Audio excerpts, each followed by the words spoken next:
joining us again as we continue to put a spotlight on our museum volunteers.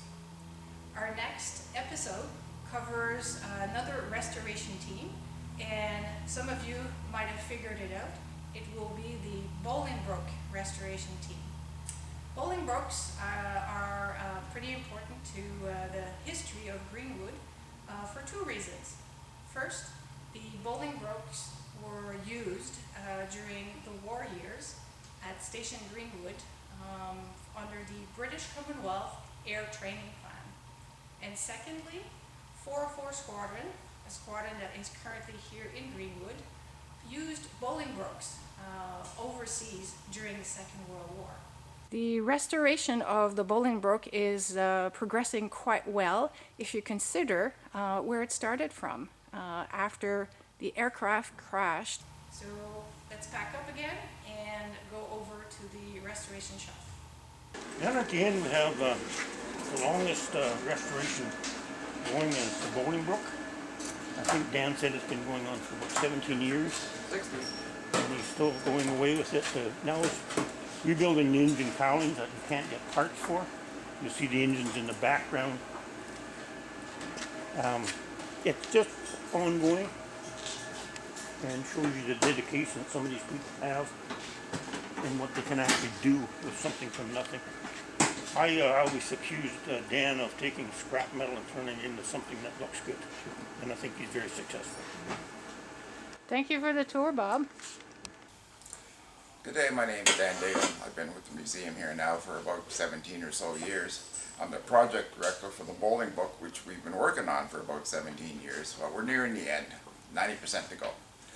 Background-wise, I was in the military for 35 years as an aviation technician.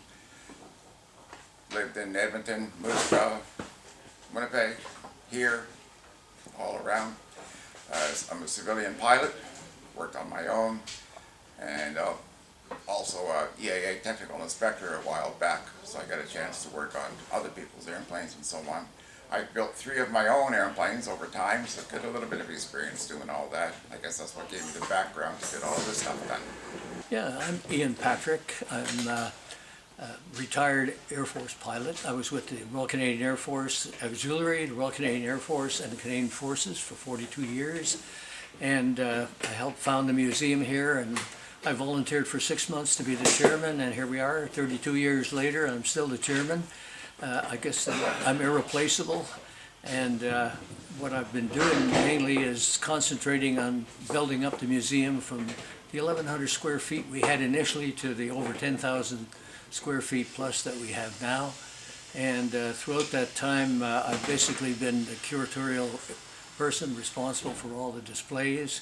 But because we had such a small group of volunteers initially, I took part in almost all of the restoration projects. And today I'm working on the Bolingbroke project with my boss, Dan Daigle.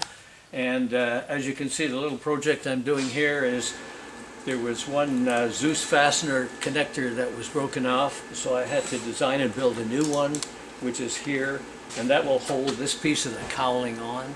And this is kind of typical of the work we do here, and it varies through all aspects of aviation and aircraft. And so these are the things that keep us busy and make the museum what it is today. Hi, my name's Phil Whedon. I started volunteering at the museum many moons ago on the Aberranson, and now they got me volunteering here after my retirement, working on the Boli engines, making them look pretty to put on our aircraft. I used to be an avian tech in the Air Force, a stoker in the Navy, and an infantry guy in the Army. But I'm having fun doing this. Now, in particular, these are Bristol Mercury engines. Right now we have this engine's a Mark 15. Our other engine is a Mark 20. They are very similar, just different horsepower and compression ratings. However, they're basically identical. We're still looking for parts for both engines to complete, and assistance from outside agencies, including the AMS over on the Bayside. If anybody's willing to help and volunteer, we could always use more bodies and more parts. Hello, my name is Gary Brown. I'm a volunteer here at the museum, and I volunteer in a couple of capacities.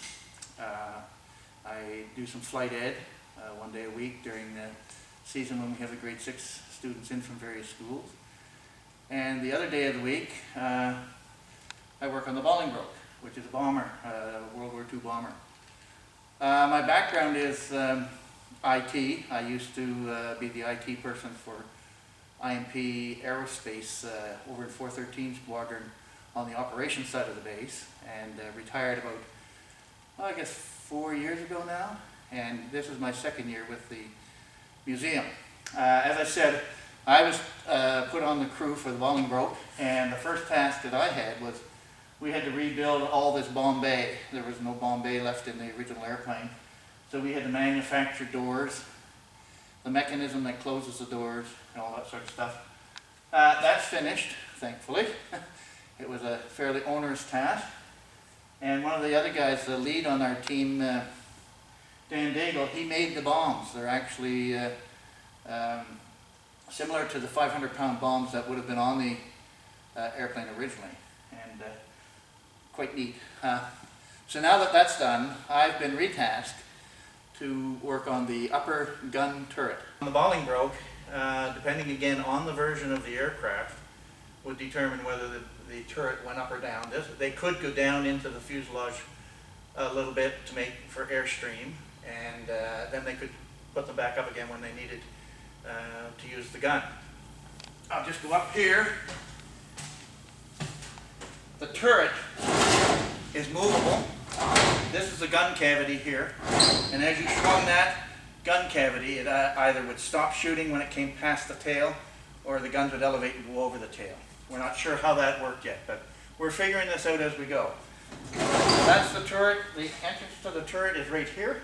I don't know if you can see that, but that's pretty much about it. We're working on the guts of the turret to make it as close to the original as we possibly can. This concludes our series of videos on our restoration teams, and next episode we will be looking at our flight education program instructors. They teach grade 6 kids about flight using a whole bunch of props inside the museum, just like this T-33 ejection seat, 3rd scale Spitfire aircraft. So till next episode, see you later.